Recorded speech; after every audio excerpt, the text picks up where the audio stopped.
Hello दोस्तों, मेरा नाम है शुभम। आज मैं आपके लिए फिर से लेकर आया हूं एक नया वीडियो नए सीपीयू शेड्यूलिंग एल्गोरिदम के साथ, जिसका नाम है प्रायोरिटी शेड्यूलिंग। तो चलो देखते हैं प्रायोरिटी शेड्यूलिंग कैसे काम करता है। Okay, so we have the processes, their burst time and their priority. अगर आप प्रायोरिटी में देखेंगे कि कुछ प्रायोरिटीज दी हुई है प्रोसेस को और 4 के आगे हाई लिखा हुआ है, इसका मतलब है कि priority goes to the 4 and 4 priority है P1 की, मतलब P1 को सबसे पहले सीपीयू का एग्जीक्यूशन हम देंगे। इसको बोलते हैं हम प्रायोरिटी शेड्यूलिंग। बाकी के प्रोसेस हम डिसेंडिंग ऑर्डर से लगाएंगे, क्योंकि यहाँ पे 4 हाईएस्ट नंबर है। अगर यही हाई 1 के सामने लिखा हुआ था तो इसको हम असेंडिंग ऑर्डर से लगाते और सबसे पहले हम P2 को एग्जीक्यूट करके बाद में असेंडिंग ऑर्डर से हर एक प्रोसेस को एग्जीक्यूट करते।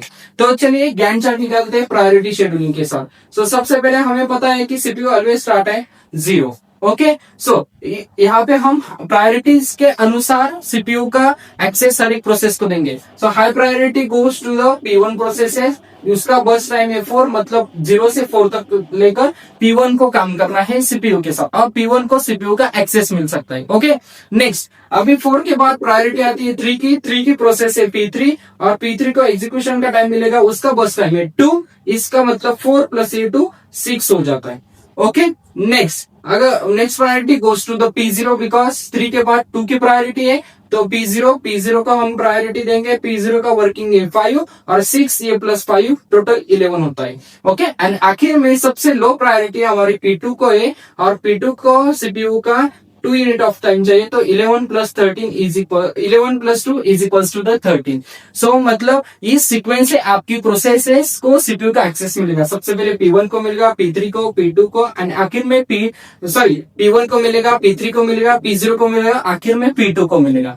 ओके, सो चलो फाइंड करते हैं turnaround time and waiting time. आपको पता है कि turnaround time and waiting time हर एक प्रोसेस को कैसे फाइंड करते हैं। Turnaround time and waiting time हर एक प्रोसेस को कैसे फाइंड करते हैं, आपको ये अच्छे से पता है। टर्न अराउंड टाइम क्या होता है? Turn around time it is nothing but की सब process which time of process which held into the system, मतलब प्रोसेस कितने देर तक सिस्टम में रुकी है, इसको हम टर्न अराउंड टाइम बोलते हैं। Okay, so the turn around time हम क्या करते हैं, exit point minus entry point. Okay, but यहाँ पे एंट्री पॉइंट नहीं दिया हुआ है, हमने तो प्रायोरिटी के अनुसार हर एक प्रोसेस को एग्जीक्यूट किया था, ये एंट्री पॉइंट तो नहीं दिया हुआ है। तो इस केस में हम सबका arrival time of all process is equals to 0। All process का अराइवल टाइम बोल रहे हैं हम, arrival time of all process is equals to 0। Okay, so चलो P0 ने सिस्टम कब छोड़ा था, मैंने आपको ये भी बात बताई है कि हर एक प्रोसेस का राइट साइड वाला टाइम वो सिस्टम छोड़ने वाला टाइम होता है और लेफ्ट साइड वाला टाइम वो सीपीयू का एक्सेस लेने वाला टाइम होता है। ओके, सो P0 ने सिस्टम कब छोड़ा, एट 11। P0 सिस्टम में आया कब था, एट 0, मतलब 11 - 0 is become 11 here. Okay, now P1 ने सिस्टम छोड़ा कब था, एट 4, बट P1 सिस्टम में आया कब था, again 0, it will become 4 here. Okay, next process कौन सी है, नेक्स्ट प्रोसेस है हमारे पास P2। ओके, P2 ने सिस्टम छोड़ा कब था, eight 30।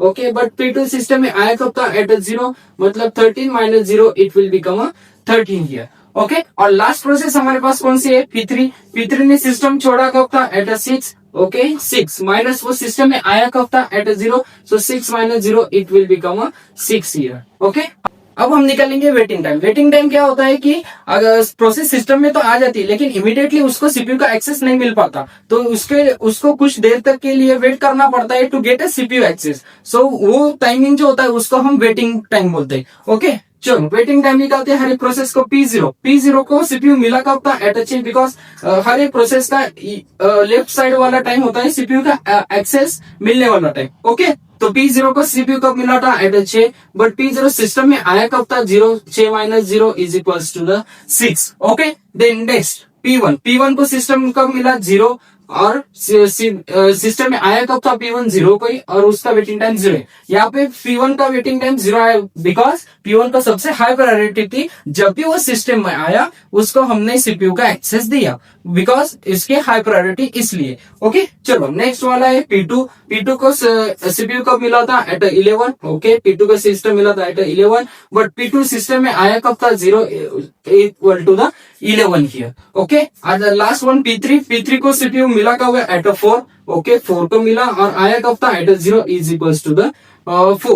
Okay sorry is equals to the 4 here. Okay so हम अब निकालेंगे एवरेज वेटिंग टाइम और average turnaround time. So average turnaround time short form में लिख रहा हूं average turnaround time is equals to सबकी addition करेंगे मतलब 11 plus 4 plus 13 plus 6 divided by number of process. कितने प्रोसेस हमारे 1 2 3 4 प्रोसेस है. ओके आपको एक आंसर मिल जाएगा. ओके और एवरेज वेटिंग टाइम कैसे कैलकुलेट करेंगे हम 6 plus 0 plus 11 plus 4 okay divided by number of process 4 और यहाँ पे हमें एक आंसर मिलेगा. अगर आपने ये वाला आंसर फाइंड कर लिया इसकी एडिशन करके उसे 4 से डिवाइड करा और ये वाला आंसर अगर आपने फाइंड कर लिया तो आपको मिलेगी एक वैल्यू जो कि टाइम होगा हर एक प्रोसेस सिस्टम में कितने देर तक रुकी है एवरेज में. ओके और यहाँ का अगर आपने आंसर फाइंड कर लिया तो इसका मतलब आपको टाइम मिल जाएगा कि हर एक प्रोसेस का एवरेज में कितने देर तक वेट करना पड़ सकता है सीपीयू का एक्सेस लेने के लिए.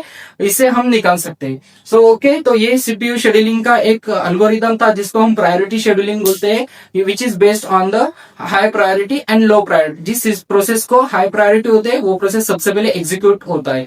ओके अगर आपको मेरा वीडियो अच्छा लगा हो तो लाइक करें शेयर करें सब्सक्राइब करें और कमेंट करना ना भूलिए. धन्यवाद.